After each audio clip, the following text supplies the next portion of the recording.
皆さんこんにちは、こんばんは、てしもです。個人遠隔ヒーリングとヒーリングができるクリスタルセットを販売しているオンラインストア、てしもヒーリングもよろしくお願いします。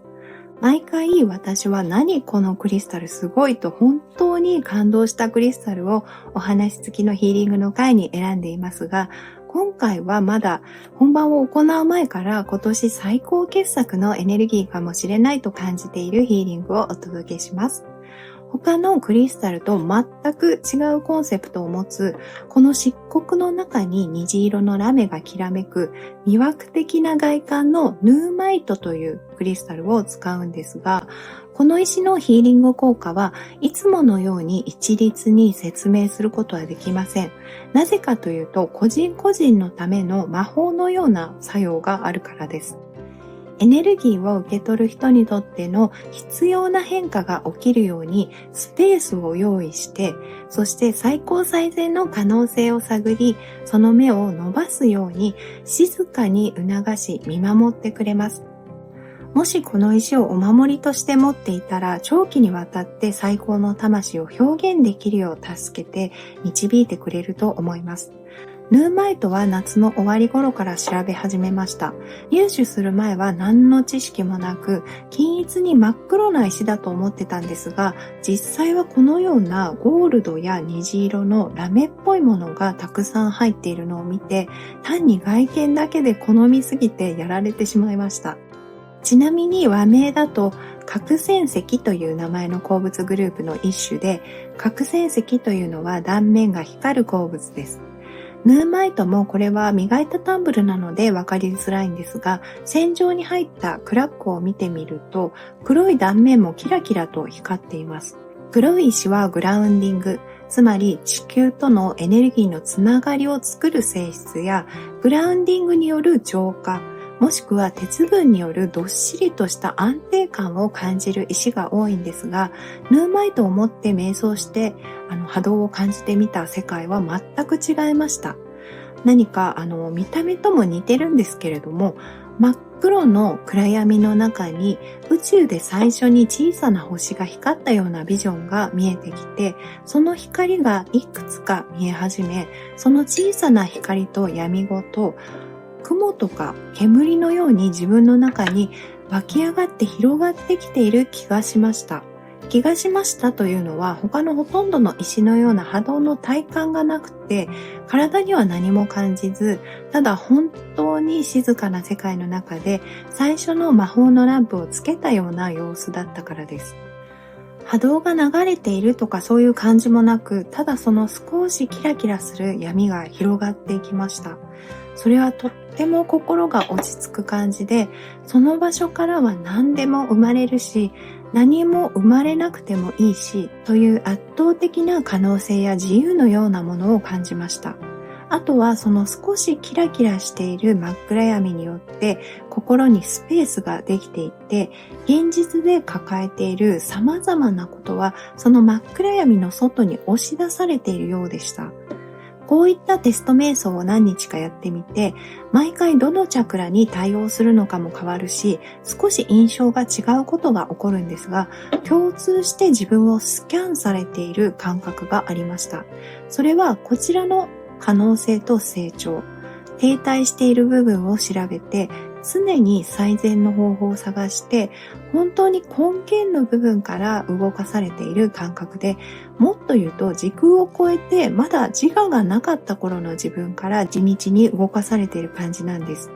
また自分の周りに淡い虹色の光が少しずつ色を変えながらオーロラのように漂っていて、毎回違う印象のビジョンが見えても、いつも自分が成長できるスペースをゆらゆらと作り続けてくれていることに気づきました。これはなぜなんだろう、一体この石は何なんだろうと思ったんですが、このヌーマイトはなんと30億年前、地球に大陸ができたと言われている時期に形成された鉱物で、地球最古の石の一つなんです。グリーンランドで発見された石で、氷と万年雪に覆われたヌーク地方の氷が溶けた際に見つかったそうです。大陸ができて地殻変動が起きて様々な生物が誕生してきた間もずっとこの石は存在していたんです。このことを知って瞑想中に見えたビジョンや感じたことがまさに30億年ずっとこの石が何があっても繰り返してきたこと、経験してきたことなんだと分かり、このお話を書いている今もちょっと涙が出そうなんですが、感動してしまいました。だからこんなに動じない。でも水面下で本当に静かにエネルギーを動かし続け、可能性を探り、そしてなぜかずっとそばにいるというような頼もしさも感じるんだと思いました。本当に計り知れないエネルギーが込められているんだと思います。だから地球の創世記のエネルギーや記憶があるこの石を使うと、成長のために問題となる部分は遠ざけるように静かに取り除き、無に見えるようなところからでもスキャンするように可能性を探り、成長の種を見つけ、最高で最善の変容と進化を遂げるようにプログラムされているような感覚があります。地球の創世記から30億年の進化の記憶と知恵とエネルギーを私たちに転写してくれるんです。長期間身につけたり、そばに置いたり、定期的にヒーリングなどで波動を受け取るのに向いているお守りみたいな石なんではないでしょうか。私はまだこの石では経験してないんですが、潜在意識の深いところまで降りて過去世の記憶をたどることもできるそうです。こんな風にすっかり夢中になってしまったヌーマイトで、本当にこれ1個でももちろん十分なんですが、やっぱり一回再生しただけでエネルギーを受け取るだけでも効果がありますといつも動画で言っているので、ちょっとヒーリング効果をわかりやすくブーストできたらいいなと思って、他のどんな石と相性がいいのか探してみました。それがこのファーデンクォーツと、あとベスビアナイト、あとこのサンセットクォーツです。まずファーデンクォーツは水晶なんですが、最初に使った時はクライアントさんの骨折の後遺症のためにいい石を探していて出会いました。ファーデンクォーツは石自体に癒しの方法がもともと強烈にプログラムされています。どんな水晶をファーデンというかというと、ファーデンはドイツ語で糸という意味を持っていて、結晶の中にこのように白い糸や綿のようなものが水晶同士を縫うように入っているもののことを言います。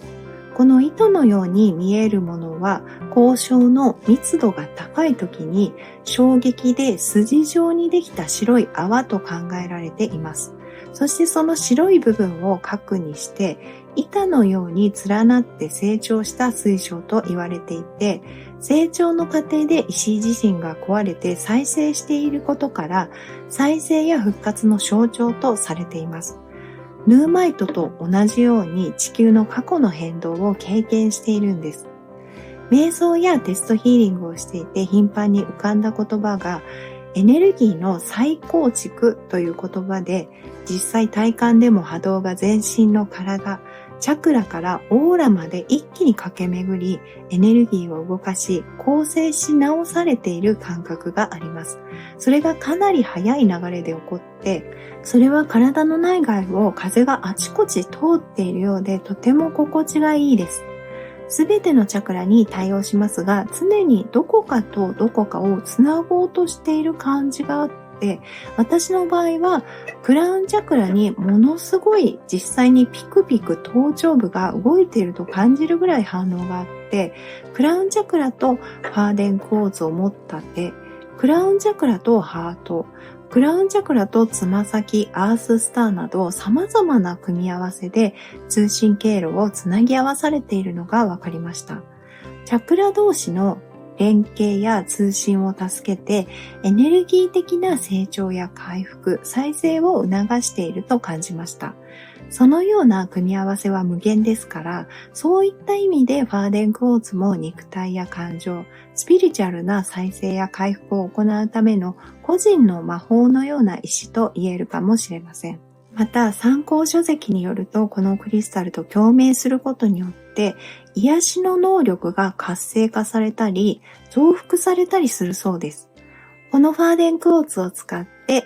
ヌーマイトで可能性をスキャンした後に、その可能性をさらに伸ばすためにエネルギーを再構築していきます。そして、この温かみのあるオリーブ色のベスビアナイトですが、ヌーマイトとファーデンクォーツで最高最善の可能性や成長に向けて整えられたエネルギーをもとに自然に行動していけるように促し勇気をくれる石です。ベスビアナイトは宝石名のアイドクレースとしてご存知の方もいらっしゃるかもしれません。オリーブ色、黄緑やピンク、褐色のものがあり、産地はアメリカやカナダなど様々ですが、今回ベスビアナイトの名前の由来となっている最初に発見されたイタリアのナポリの近くにあるベスビオ火山付近で産出された比較的珍しいものを入手してみました。わー。なんで私が喜んでいるかというと、まずイタリアから来た石をあまり持っていなくて、しかもベスビオ山といえば麓にポンペイの遺跡があることでも有名だと思うんですが、ナポリやポンペイに行ったことがあって、その場所の雰囲気も思い出せるので、懐かしいなと思ったからなんです。私はいつも新しい石がやってくると、浄化と活性化などの調整をした後に手に握って瞑想するんですが、その時にどんな色や形をしているかよく見ながら、どんな波動を持っているのか、どんな石なのか教えてくださいと小さい声で話しかけます。でもせっかく珍しくイタリアから来たっていうので、地球から掘り出したんだからちょっと意味はないと思うんですけれども、念のためイタリア語で自己紹介から始めて、どんな石なのか教えてほしいと話しかけてみました。でそして瞑想してみたんですが、イタリア語を喜んでくれたのかわかんないんですが、ベスビアナイトが反応しすぎて、最初は激しすぎてパニック寸前になりました。最初の1分ぐらいはおとなしかったのに、少し冷気を手のひらからベスビアナイトに流したら爆発しだしたんです。このベスビアナイトは参考にしている書籍では、地のエレメントに分類されていますが、産地が火山付近だったからなのか、完全に火のエレメントを感じて、火山のエネルギー、色は赤ではなくグリーンで見えているのに、噴火で起こる溶岩の内部のうねりと火の粒々を目の当たりにして、自分がそのエネルギーに巻き込まれたのが分かって、しかもちょっと暑くて汗も出てきて、一瞬パニックになりそうでした。モルガバイトもそういう強烈さがありますが、それに匹敵するかそれ以上の感覚でした。でもパニック寸前でも同時に楽しい感覚があって、だんだん収まって心地よい感覚に変わっていきました。涙も出たので浄化力が高いと思います。その間すべての思考が停止して身を委ねるしかない状況になったんですが、そういう感覚って自分の力だけで作り出すのは難しいですよね。でもこのベスビアナイトがその状態を作り出してくれたんです。そしてエネルギーの流れが自分の何かしたいと強く感じている時の衝動と似ていると感じました。この石は強烈なエネルギーを転写し、それに集中させることによってネガティブな思考を消し去り、ハートの欲求や衝動を体の中心にある糸が発生するソーラープレクサスにしっかりとつなぎ、勇気を起こさせ、そしてその過程を楽しむように促してくれます。根本的な変化をエネルギー的に後押ししてくれます。最近変わりたくないと思っていても、生きてる間ずっと変わり続けるしかないんだっていう風に感じるんですが、変化や魂の成長をし続ける、その状況をエネルギー的に作ってくれるのは背中を押してくれるようでありがたいし、自分の根本的なエネルギーの流れに委ねて考えないということがすごく心地よく感じました。左脳的な思考が優勢になりすぎている時や、他人のちょっとした態度や機嫌など外部の要因に振り回されて辛い時も助けてくれると思います。チャクラは全てに対応しますが、ハートとソーラープレクサスの中間ポイント、ソーラープレクサス、ハイハートチャクラにもよく反応します。最後にちょっとだけヒーリングにクリスタルを使う理由についてお話しします。私が使っているエネルギーは私の個人の気や念など、私のエネルギーではなく、高次元から届くピュアなエネルギーです。私はただそれを通す管になっているだけですから、エネルギーが枯渇することもなく、ヒーリング自体で疲れることもありません。では、それに加えてなぜクリスタルを使っているかというと、クリスタルはこの人が触れられる確かなボディに超個性的な波動を比較的安定した形で保持しているからです。小さければ持ち歩けますし、その上見た目もとっても美しくて面白く、同じ種類であっても成長してきた年月や産地ごとに個体によって少しだけ性格が違うっていうこともあります。クリスタルがあれば、本当に誰でも、忙しい方でも、エネルギーを全く感じない方でも、この個性的な色や形を画面越しでも目で見て楽しんだり、持って触ったりするだけで波動を受け取ることができるんです。そんな素晴らしいクリスタルたちを高次元のエネルギーに組み合わせることで、味や食感や栄養素が違うエネルギーのようになって、人間にとって楽しみやすく分かりやすいものになっていると感じます。このヒーリングは1回でも十分な効果がありますが、複数回受けることでよりしっかりと波動が定着します。無理のない範囲で7日間もしくは21日間連続で受けてみてください。積極的に受けたい方は水晶か気になる石を手に握るか気になるチャクラに置いて受けてみてください。クリスタル同士は通信することもあるので何かメッセージがあるかもしれません。リラックスしていれば他のことをしていても大丈夫ですし、眠ってしまっても大丈夫です。ヨガや瞑想の BGM として使ったり、一緒に体や呼吸の感覚を感じながら受けるのもおすすめです。また、最後の画面のカード3択メッセージとフィードバックをコメント欄に記載していますので、そちらもぜひご覧ください。それではあなた様のヒーリングを始めます。